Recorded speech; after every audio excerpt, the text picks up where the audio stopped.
fala muito no meu coração. Eu gosto muito, muito. Eu já preguei ela, mas é incrível como ela fala comigo. Todas as vezes que eu venho aqui, ela fala profundamente comigo. Jó capítulo 36, vamos lá? E a gente vai pegar a conversa de um dos amigos de Jó, Eliú. Nós não temos muitos detalhes a respeito dos 3 amigos de Jó. A gente sabe que Jó teve 3 amigos que seus piores momentos, no momento da sua desgraça, esses homens, eles foram até Jó. Olha, estudiosos, teólogos, acreditam que o livro de Jó, se não foi o primeiro, foi um dos primeiros a ser escrito, bem antes de Gênesis. Acreditam que ele pode ter sido o primeiro livro a ser escrito, o livro de Jó. E a gente não tem detalhes a respeito desses homens, não eram novos. Há indícios de que eles eram bem mais velhos que Jó. Eliú, Zofar e Elifaz. Eles eram bem mais velhos do que Jó, e a gente só tem os lugares de onde eles vieram, as suas terras natais, só isso, não temos outros detalhes. Mas eram amigos de Jó. Entende-se também que eles eram pessoas prósperas, de posição. Assim como Jó, antes de ter caído em calamidade, tinha posição, tinha riqueza, eles também tinham posição, tinham riqueza. E como amigos de Jó, quando eles ficaram sabendo o que havia acontecido, que Jó havia perdido tudo, eles fizeram uma viagem, saíram das suas terras natal, vieram até a casa de Jó para consolá-lo. E quando eles chegam, antes de chegar na casa de Jó, distante, ao longe, eles avistaram Jó e viram que ele estava irreconhecível. Jó estava irreconhecível, eles nem conseguiam reconhecer Jó. Entraram, eles ficaram tão desnorteados, tão perplexos com o que eles estavam vendo, que eles não falaram nada. E a Bíblia diz que por 7 dias eles sentaram no chão com Jó e ficaram sentados no chão, compartilhando o sofrimento de Jó. E aí Jó quebra o silêncio e começa a falar daquilo que eles têm dentro dele, das suas angústias, das suas aflições, das suas dores. E aí eles entram errado. Mas olha, eu vou falar uma coisa para vocês. Eles nos ensinam muito. Zofar, Eliú, eles nos ensinam muito. A gente vai ver de Eliú, discursos de Eliú, nos ensinam muito, porque eles falam coisas sábias e certas. Só não se aplicava para a vida de Jó, mas se aplica na vida de muitos hoje. Muitos.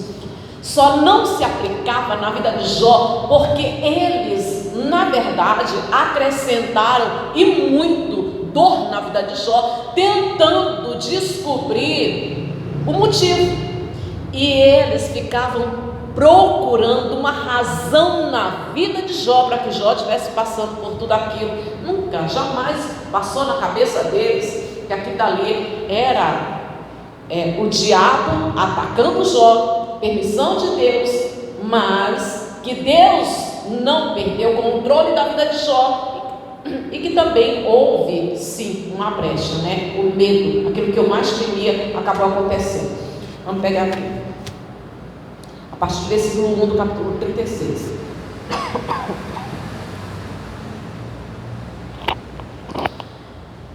Prosseguiu Eliú e disse: mais um pouco de paciência e te mostrarei que ainda tem argumentos a favor de Deus. Olha só. De longe trarei o meu conhecimento e ao meu Criador atribuirei justiça, porque na verdade as minhas palavras não são falsas. Contigo está quem é o Senhor do assunto. Dá uma pausa aqui, deixa eu comentar rapidinho. Ele está falando defender Deus. É como se ele quisesse mostrar para Jó: Deus não erra. Deus não erra. Se Deus está tratando contigo, é porque você fez por onde? E eu vou te mostrar isso. Só mais um pouco de paciência, Jó, que eu vou te mostrar como Deus, Ele é bom. E se Ele está fazendo isso contigo, é porque você fez por onde? É porque você provocou a ira de Deus. Em outras palavras, a forma de Ele defender Deus. E Ele fala: não é de mim mesmo, a sabedoria com que eu te falo vem de longe. E aí ele continua, versículo 4, 5. Aí ele diz assim: olha, eis que Deus é muito grande, contudo a ninguém despreza, é grande na força da sua compreensão, não poupa a vida do perverso, mas faz justiça aos aflitos. Dá uma pausa, só para mostrar para vocês que fala com sabedoria. E digo, falar, eu não digo nem muita coisa séria, não, praticamente tudo que eles falam é sério. E ele começa dizendo: Deus é bom, Deus é bom. Você sabia que quando a pessoa está aflita e angustiada, grilhões, porque os grilhões, ele pode ser formado por pecado. Existem pecados que, se não confessados, eles se tornam grilhões na vida da pessoa. Mas os grilhões também podem se tornar dificuldades. No caso de Jó, que grilhões geram a opressão, e a opressão significa aperto, significa que a pessoa estivesse sendo comprimida, como se ela estivesse sentindo um peso. Os grilhões eram usados no passado. Os grilhões, eles tinham algemas, e eles eram usados para impedir que os escravos fugissem, e para impedir, para não dar nenhuma condição da pessoa ir muito longe, para manter a pessoa preso num pequeno espaço. E esses grilhões, eles também hoje são espirituais, inclusive eles vão falar aqui, ele fala aqui, esses grilhões. Então, eles assim, os grilhões pode ser pecado, pode ser as dificuldades, as lutas que a pessoa passa, essa opressão que gera a pessoa fica comprimida, pressionada, presa, apertada, como se tivesse um peso dentro da pessoa. Esses grilhões, eles podem ser social, a gente vai falar muito disso hoje. Pode ser social, pode ser familiar. Tem gente que passa por opressão familiar, aquela angústia, comprimido o coração, aquele aperto o tempo todo por causa da dificuldade, da tribulação que ela está passando dentro da casa dela, com fulano, com uma pessoa próxima. E às vezes essa pessoa próxima, ela é que é o opressor, porque o oprimido é aquele que está sujeito, é obrigado, ele está sujeito a viver em condições que ele não se sente bem. E pode ser social, que a gente está vivendo agora, e pode ser psicológico. O psicológico, ele pode ser por causa de tentações, perturbações. E eu costumo dizer que a pior tribulação, o pior problema, a pior dificuldade que uma pessoa pode enfrentar, que um cristão pode enfrentar, é a guerra interior.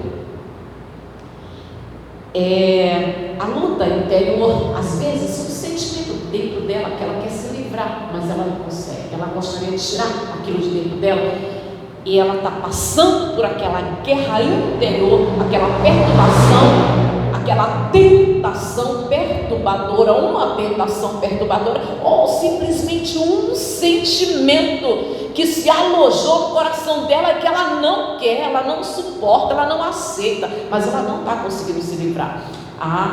Isso são os grilhões psicológicos.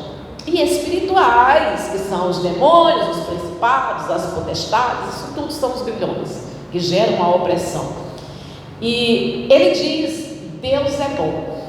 E de fato, Deus é bom. Quando a pessoa está passando por uma luta, por uma opressão, quando ela está em grilhões, ela é tentada a questionar a bondade de Deus.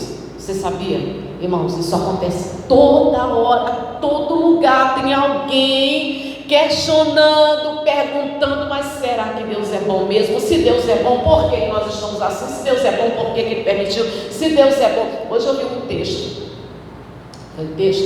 foi um áudio de um filósofo, eu não lembro tudo. Me chamou muita atenção de ver a tolice, e ele dizendo assim: se eu pudesse sentar com Deus e conversar com Ele, eu ia perguntar por que uns têm tanto e outros têm pouco. E ele continuou aquela coisa, fazendo várias interrogações que levam realmente a um ponto de interrogação na cabeça de cada ser humano. Se a pessoa der atenção para aquilo dali, a pessoa realmente pergunta: mas por que? Se Ele é Deus, se Ele tem esse poder, se Ele é soberano, a palavra soberano significa estar acima, em poder, em altura. E Ele diz isso, que Ele está acima. Sabe acima de quê? Acima dos senhores e dos reis. Ele está acima, e Ele fala isso em Isaías. Ele diz: os meus pensamentos são mais altos, os meus caminhos são mais altos. E a pessoa fica perguntando: mas se Ele é Deus, se Ele pode todas as coisas, não, por que isso? Por que a desgraça? Por que a calamidade? Por que o sofrimento? Por que minha vida está assim? Quando a pessoa está passando por luta, ela fica tentada a entrar em questionamento com Deus. E ele diz: Deus é bom. Eu gosto muito de uma frase que ela foi muito usada naquele filme Deus Não Está Morto. Deus é bom e em todo o tempo Deus é bom. Deus é bom. E a gente precisa acreditar nisso. Mesmo que as coisas não caminhem o tempo todo como a gente quer, mesmo que as coisas não aconteçam como a gente quer, mesmo que aconteçam muitas adversidades, mesmo que o mundo apresente calamidades, tragédias, desgraças, mas Deus é bom. E se a gente confiar nele, um dia a gente vai poder ver, presenciar de perto a bondade de Deus. É só confiar nele, apenas confiar. Então ele fala exatamente, começa dizendo, exatamente afirmando: Deus é bom. Irmãos, eu digo, esses homens, eles eram muito sábios, muito. Continuando aqui.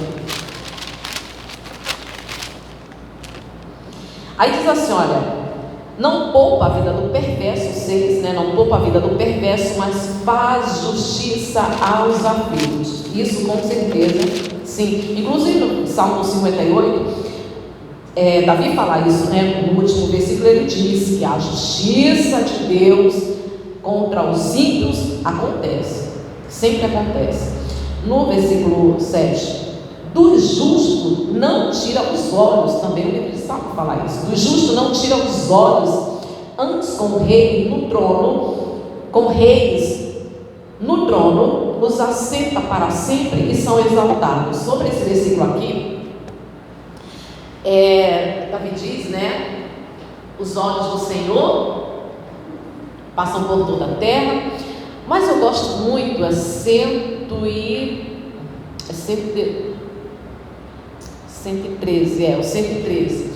Eu gosto muito desse versículo, se eu não me engano é o 8, que diz assim: o Senhor levanta do pó desvalido e do monturo necessitado e faz assentar-se com os príncipes.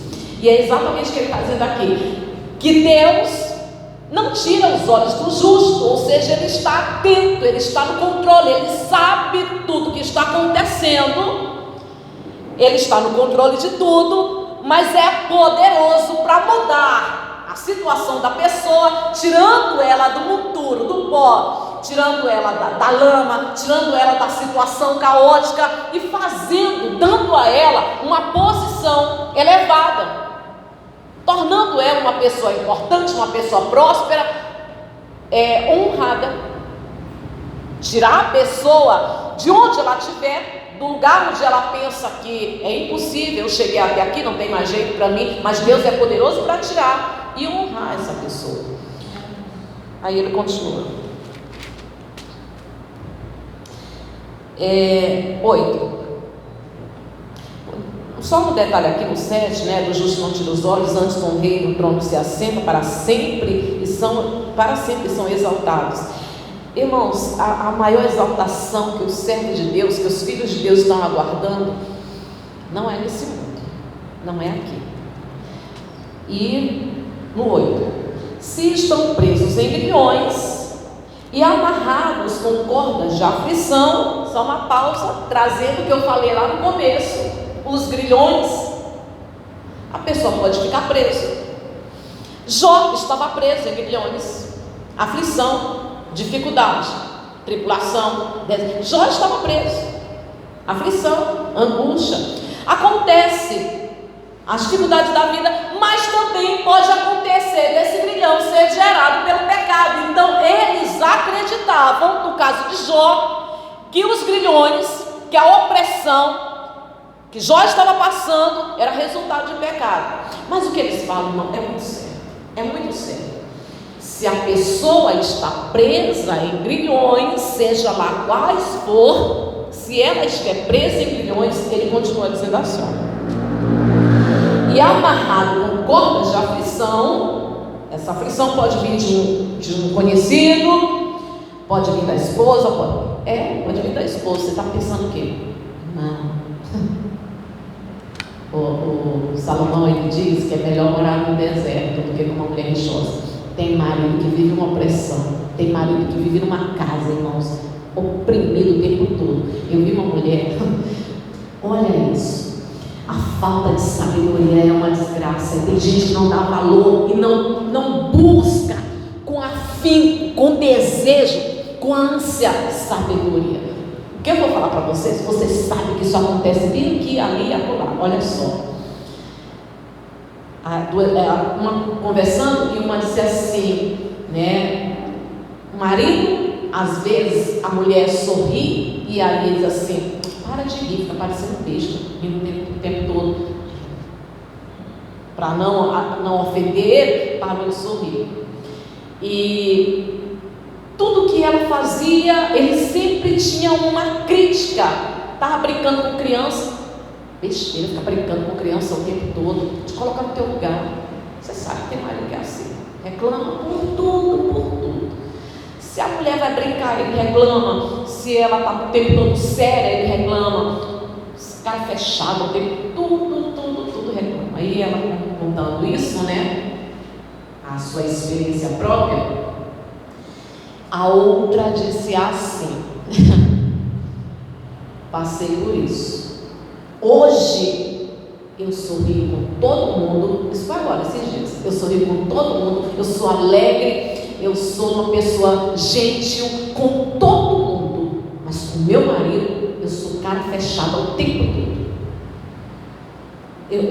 Agora ele vive comigo o tempo todo, eu com a cara amarrada para ele. Vantagem. Vantagem. Vai acabar com o casamento depois?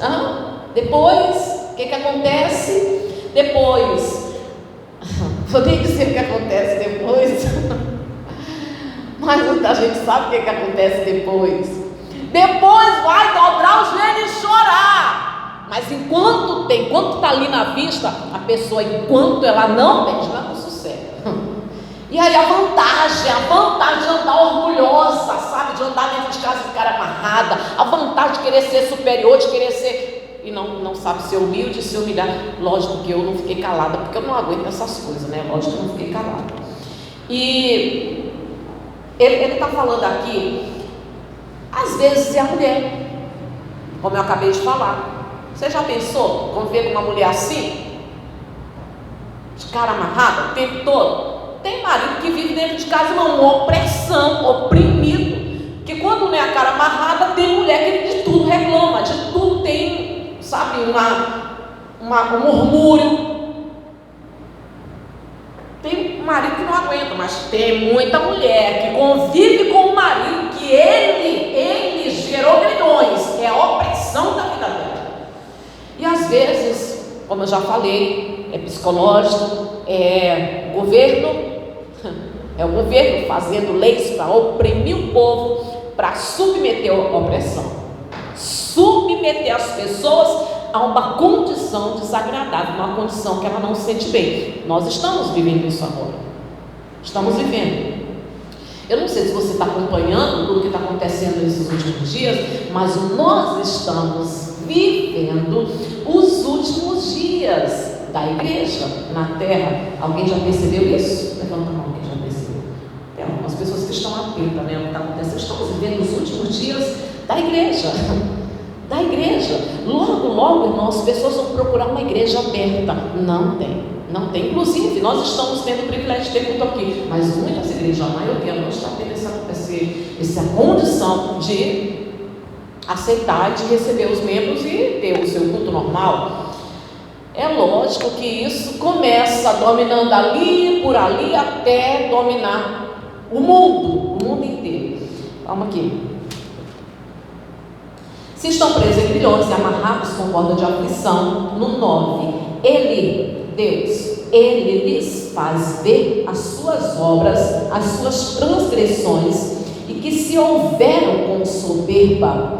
Dá uma pausa, deixa eu comentar isso aqui. Isso aqui não se aplicava para Jó, não, porque ele o está acusando Jó de, por causa da sua arrogância, por causa da sua soberba, por causa do seu orgulho, por causa do seu pecado, você está passando por tudo isso, Jó. É lógico que isso se aplica a muitas pessoas. E aí ele diz assim: Deus faz ver e faz.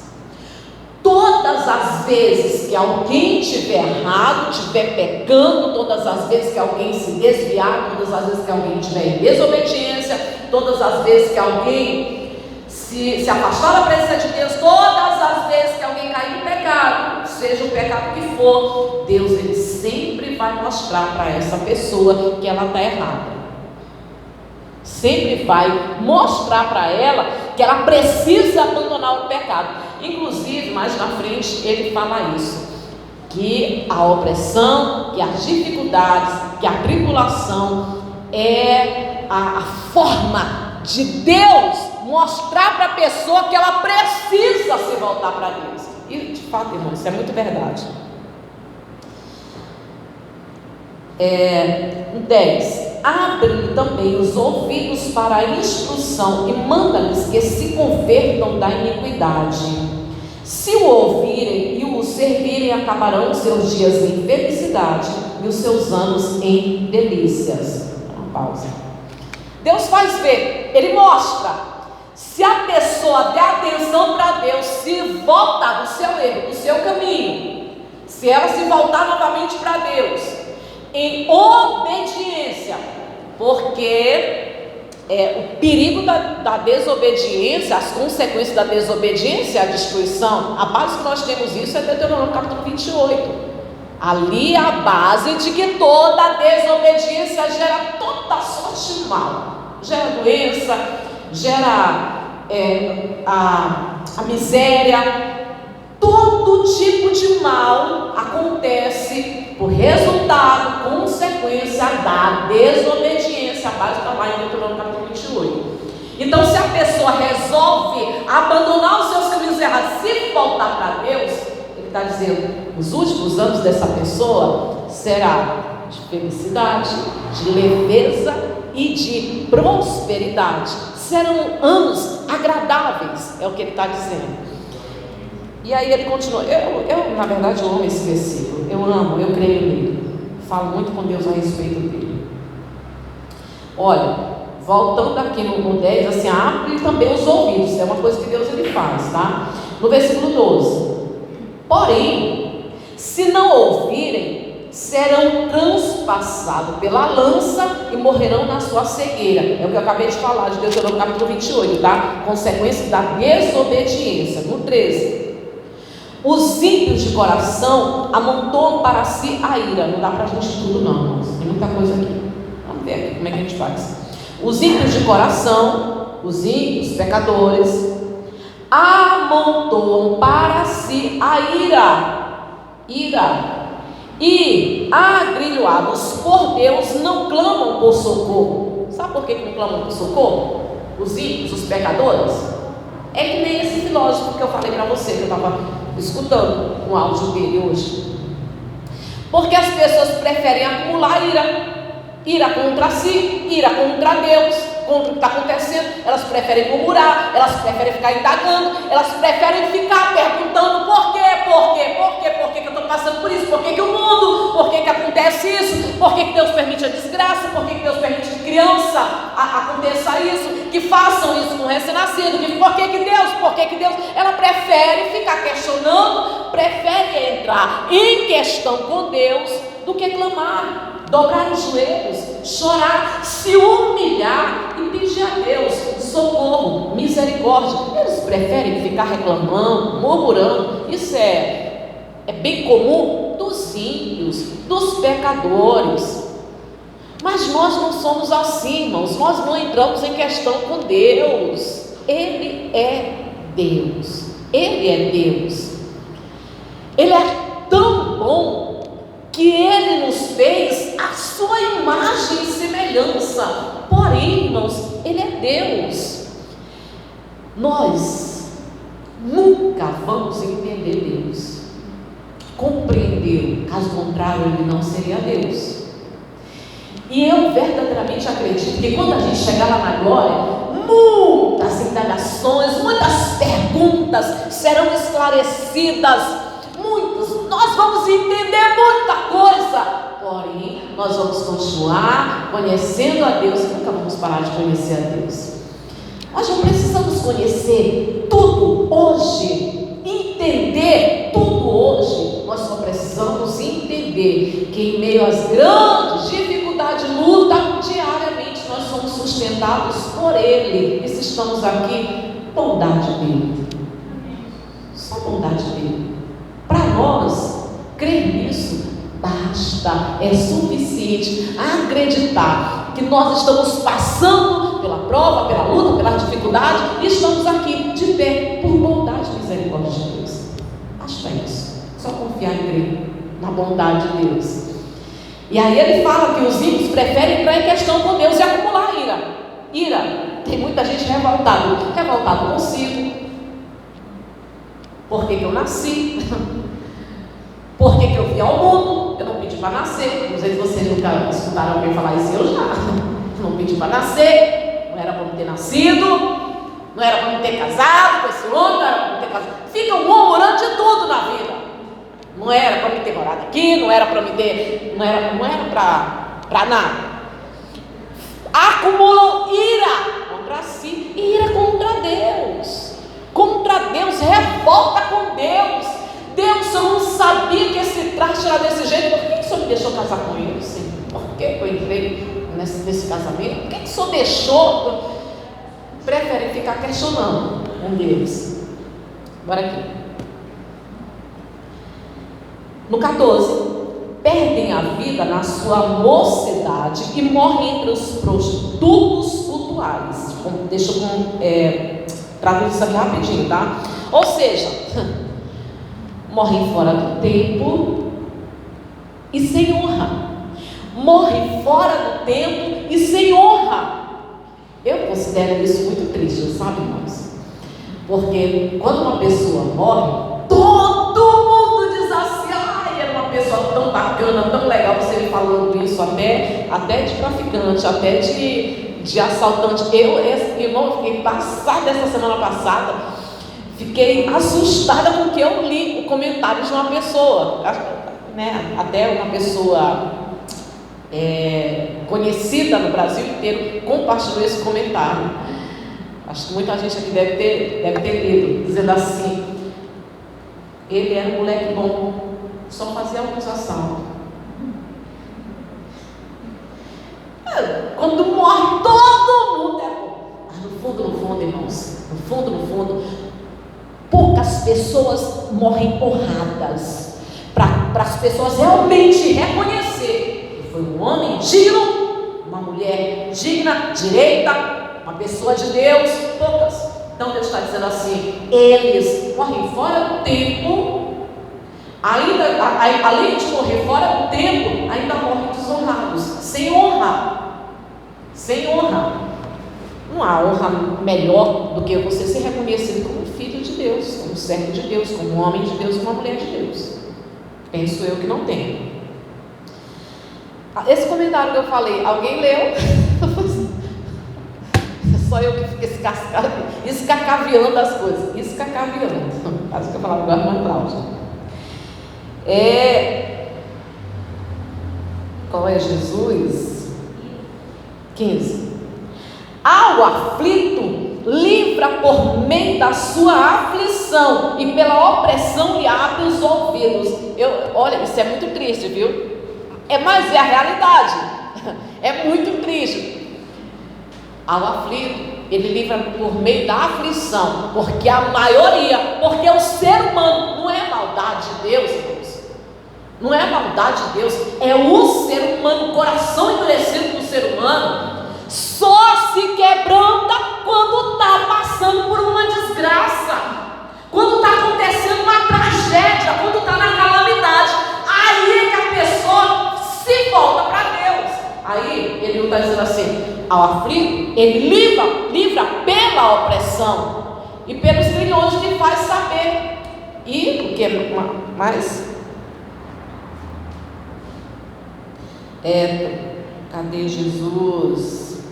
Ao aflito livra, é o 15. Ao aflito livra por meio da aflição, e pela opressão lhe abre os ouvidos. Tem gente que só escuta na opressão.